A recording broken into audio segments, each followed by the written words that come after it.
একটা floor plan, এখানে একটা বেডরুম, একটা ডাইনিং রুম এবং একটা কিচেন, একটা টয়লেট, একটা সিঁড়িঘর আছে। আমরা যদি দেখি এভাবে 26 ফিট, এভাবে 17 ফিট, 442 ফিট স্কোয়ারে এই প্ল্যানটা হয়। তো এই বেডরুমটা আছে 11 ফিট 7 ইঞ্চি প্লাস 10 ফিট। এই ডাইনিং রুমটা আছে 9 ফিট 2 ইঞ্চি প্লাস 9 ফিট। এই কিচেনটা আছে 5 ফিট প্লাস 9 ফিট। এই টয়লেটটা আছে 4 ফিট প্লাস 7 ফিট। আর এই সিঁড়িঘরটা এখান থেকে আছে 15 ফিট সেন্টার টু সেন্টার, এভাবে সেন্টার টু সেন্টার 7 ফিট। তো এখন ভিতরে ক্লিয়ার আছে 6 ফিট 2 ইঞ্চি বা 6 ফিট। প্রতিটা ওয়াইড সেলে 3 ফিট বা 3 ফিট 1 ইঞ্চি করে আপনারা ক্লিয়ার পাইবেন। সিঁড়ির ল্যান্ডিংটা ডালাই দিবেন, পিলারে 5 ফিটে মেরে যায়। 10টা ধাপ দিয়ে সিঁড়িটা মিলাবেন, প্রতিটা ধাপের হাইট 6 ইঞ্চি প্লাস 10 ইঞ্চি। এই পিলার থেকে এই পিলার এই সাইড থেকে 3 ফিট 6 ইঞ্চি বাদ দিই, এখান থেকে 10টা ধাপ দিই সিঁড়িটা মিলাবেন, বরাবর মিলিয়ে দেবো। ল্যান্ডিংটা 4 ফিট থাকবে, ঠিক আছে। তো ঘরে ঢোকার মেইন দরজা হলো এটা। ঢোকার পরে ডাইনিং রুম, ডাইনিং থেকে বেডরুম, ডাইনিং থেকে টয়লেট, ডাইনিং থেকে কিচেন। আর সিঁড়িটা উঠবো এই সাইডে দিই, উঠার পরে এখান থেকে ছাদে যাব। যদি আপনাদের জায়গা থাকে আপনারা এখানে একটু সৌন্দর্যের জন্য একটা টেরেস দিতে পারেন, একটা বারান্দা দিতে পারেন। এটা চাইলেও 2 তালা করতে পারেন, যত তালা মন চায় তত তালায় করতে পারবেন। না সরি, যত তালা মন চায় করতে পারবেন না, কারণ বিল্ডিংয়ের দৈর্ঘ্য প্রস্তুর সাথে উচ্চতার কিছু মাপ থাকে এই জন্য, ঠিক আছে। এটা আমি কথা ছোটে বলে ফেলাইছি আপনার করে। তো এই আপনারা এটা করেন, 2 তালা 3 তালা যাই করেন, সমস্যা নাই।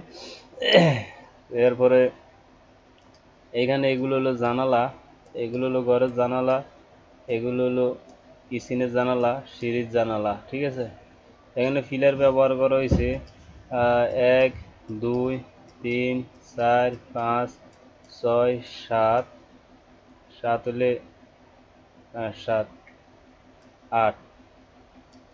তো এই প্ল্যানটা 6টা ফিলার দিয়ে হয়ে যা, তবে সিঁড়ির কারণে আরও 2টা ফিলার দিতে হয়েছে। তো 8টা ফিলার হয়ে গেছে এখানে, ঠিক আছে। তো এর এই দেওয়ালটা 10 ইঞ্চি দিবে চেষ্টা করবেন, সব দেওয়াল 5 ইঞ্চি দিল, যেহেতু ভিতর এবং বাইরে দিই দেওয়ালটা এক সমান দেখা যায়, যাতে কোনো কোপ লাগানছি দেখা না যায়, ঠিক আছে।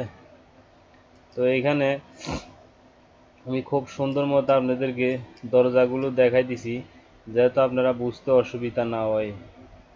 তো এইখানে আপনারা আমি যেভাবে দেওয়ালগুলো ফিলারগুলো দিছি, যদি এইভাবে আপনারা দেন তাহলে এই মাপটা বরাবর রাখলে এখানে যে মাপটা দেখতে আছেন ভিতরে ক্লিয়ার মাপটা আপনারা বরাবর পাবেন, একটুও বেশ কম হইতো না। আর যদি আপনারা আরও বড় করতে চান তাহলে আরও বড় হইব, ছোটো করতে চাইলে আরও ছোটো হইব। তো এখানে খুব সুন্দর মতো আমি আপনারা যেন বুঝতে পারেন ওই হিসাবে সিঁড়িগুলো একবার হিসাব করে দিছি, যেহেতু আপনারা সিঁড়ি করতে সময় কোনো বিপদে না পড়েন বা মাপজোপে যায় সমস্যাতে না পড়েন, ঠিক আছে।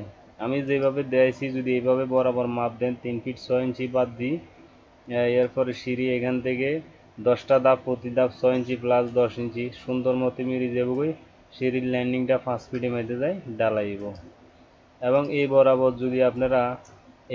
যদি 1 ফিট নিচের দিকে ডাউন করে দেন, গ্রেড বিম গ্রেড বিম ভিতরে মানে সিঁড়িটার এই ভিতরে গ্রেড বিম বরাবর থাকবে, শুধু এই জায়গাটার ভিতরে 1 ফিট যদি ডাউন করে দেন অবশ্য এখানে এক্সট্রা রুম হিসাবে ব্যবহার করতে পারবেন, ঠিক আছে। আবার কিন্তু এইটা ষোলোই নোক চাইয়েন আবার এখান থেকে সিঁড়ি যেটুকু দাববে এতটুকু, ঠিক আছে।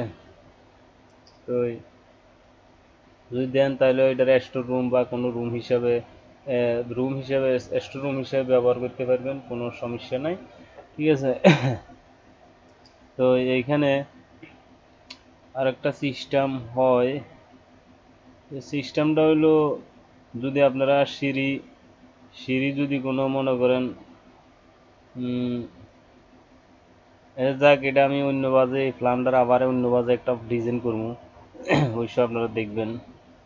তো এই ধরনের ফ্রি ফ্লোর প্ল্যান যদি আপনারা দেখতে চান সবসময়, তাহলে অবশ্যই আমার চ্যানেলটা সাবস্ক্রাইব করে রাখবেন, ভিডিওগুলো বেশি বেশি করে শেয়ার করে দিবেন। সবাই ভালো থাকেন। আল্লাহ হাফিজ।